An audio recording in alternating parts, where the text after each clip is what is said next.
Capítulo 13. Consolo aos aflitos. Entramos na casa de Alaidinha e a encontramos deitada em um sofá. Chorava baixinho.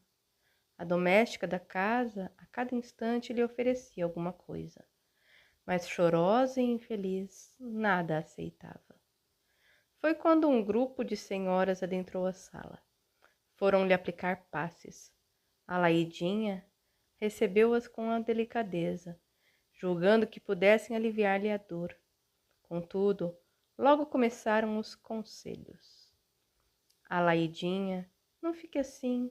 Seu filho deve estar sofrendo por sua causa. Alaidinha, chorando, respondeu: Por favor, não fale isso. Jamais quero prejudicar meu filho, mas não consigo me alegrar.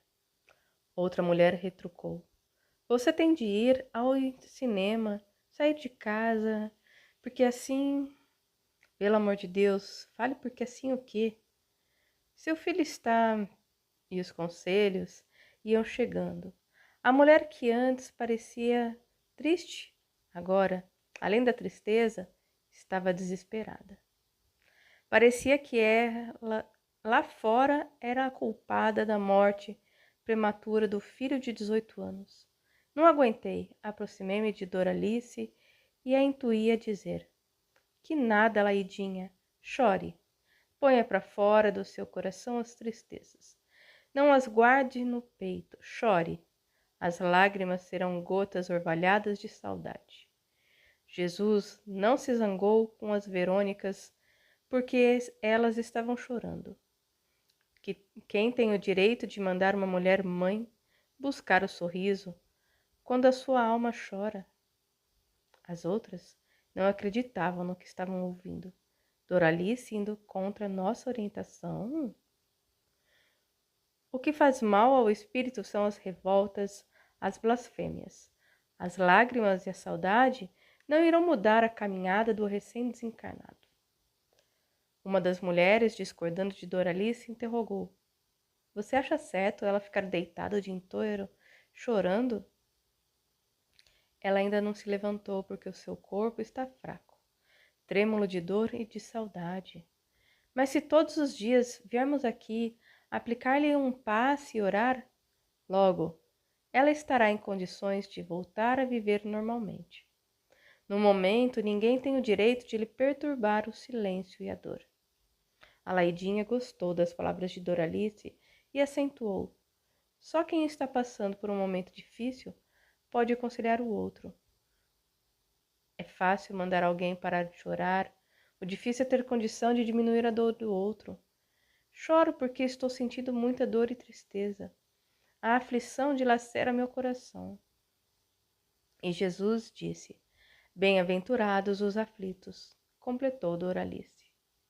A Laidinha prosseguiu: As preocupações do dia a dia, as tristezas e as dores, nada são diante da aflição que estou vivendo. Sinto-me no fundo de um abismo desejando sair, mas por ter os olhos repletos de lágrimas, não diviso a saída. Mas espero que Deus me dê o consolo. Minha fé em Jesus será a corda por onde buscarei a salvação.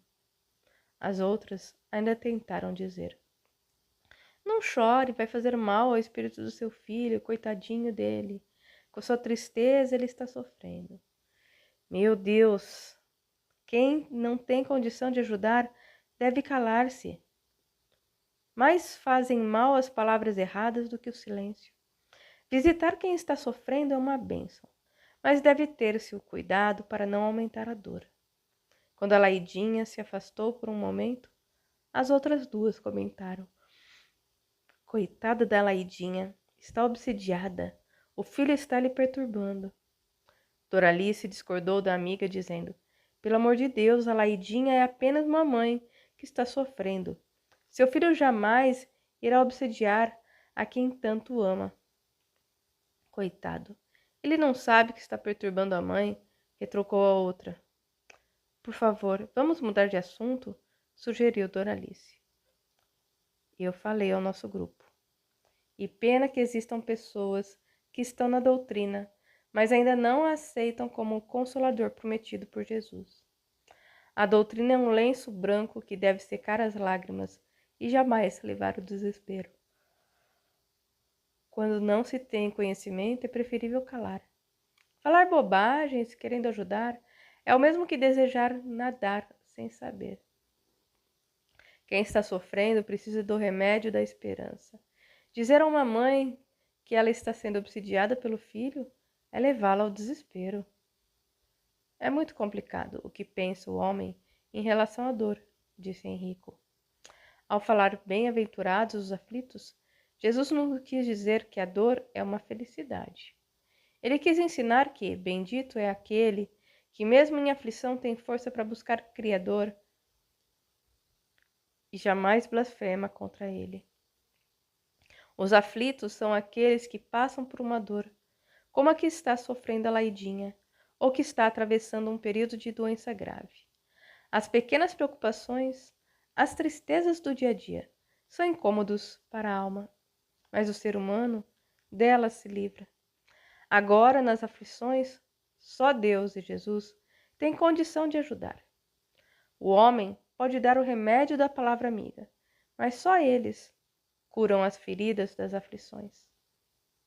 Se não fosse Doralice, a Laidinha teria ficado mais perturbada.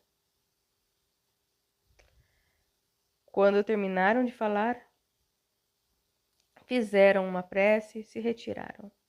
A Laidinha abriu o Evangelho segundo o Espiritismo, capítulo 5, Bem-aventurados os aflitos, e sentiu que o livro amigo era a mão de Jesus amparando-a nas suas aflições.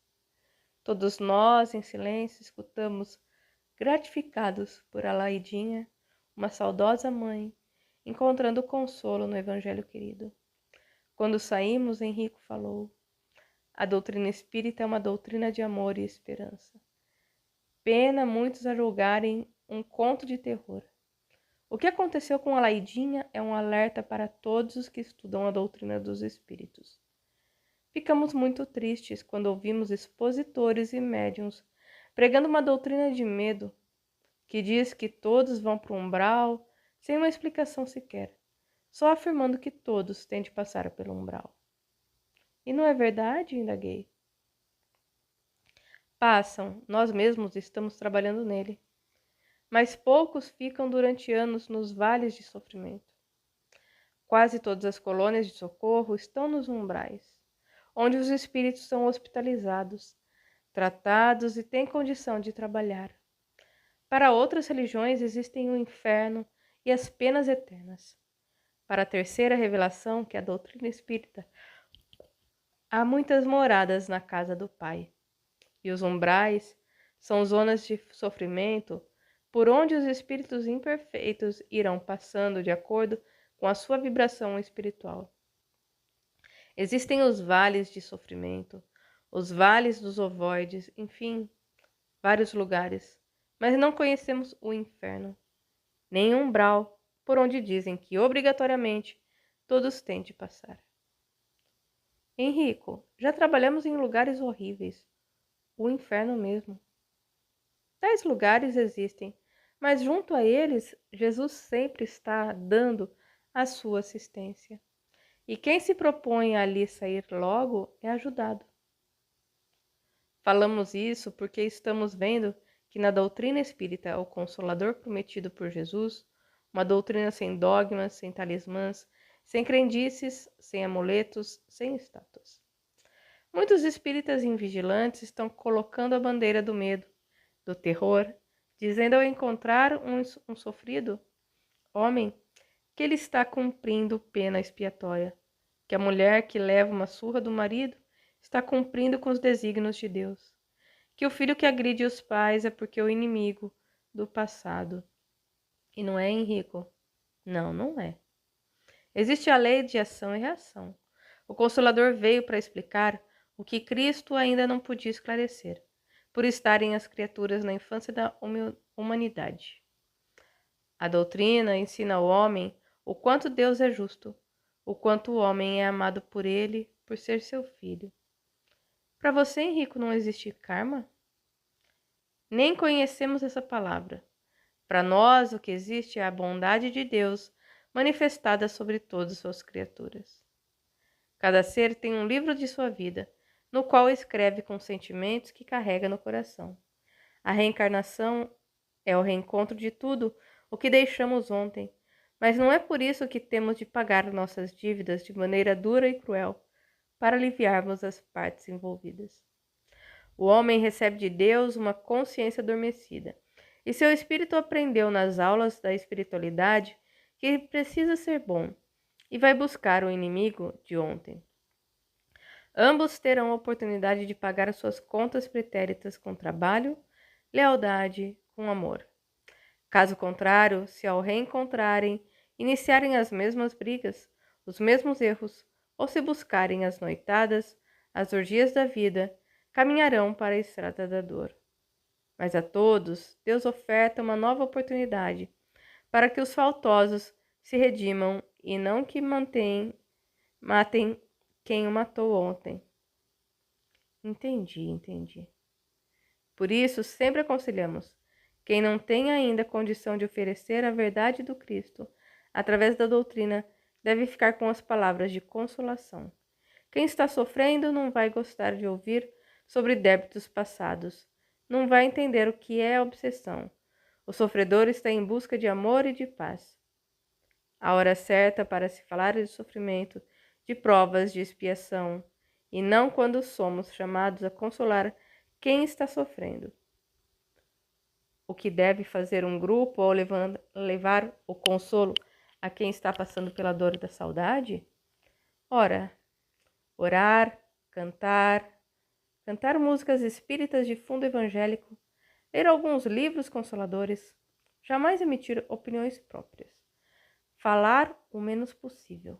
Quem está sofrendo precisa de amparo. Melhor é um forte abraço do que palavras vãs. Henrico, a doutrina espírita ainda não é conhecida por alguns que dizem pertencer a ela. Tem razão, Luiz Sérgio. O homem, quando se torna espírita e permanece espírita verdadeiro, já abdicou de tudo o que é antidoutrinário, o que muitos não conseguem. Algumas religiões apresentam coisas palpáveis: oração para amansar o marido, velas, amuletos, talismãs, etc. A doutrina só oferece uma seta que indica o caminho que vai ao Pai, o caminho de Jesus. E o homem gosta de sentir algo de concreto, se lhe faça companhia. A doutrina dá mais que isso, só que aquele que a descobre tem de buscar a Deus. É Ele, o Pai nosso de cada dia, que nos mostra os nossos erros. A luta do homem espírita não é com o próximo, é consigo mesmo, sempre buscando a consciência, único amparo verdadeiro, onde está contido o decálogo, os mandamentos da lei de Deus. O homem que o respeita e procura viver de acordo com ele tem mais do que muitos amuletos. Na verdade, ele tem a verdade que o liberta do corpo físico, fazendo dele um homem de bem. Por isso somos tão poucos. A doutrina não permite muita coisa, não é, Henrico? Luiz, na doutrina se respeita o livre-arbítrio. Agora, nem tudo o que queremos fazer é certo.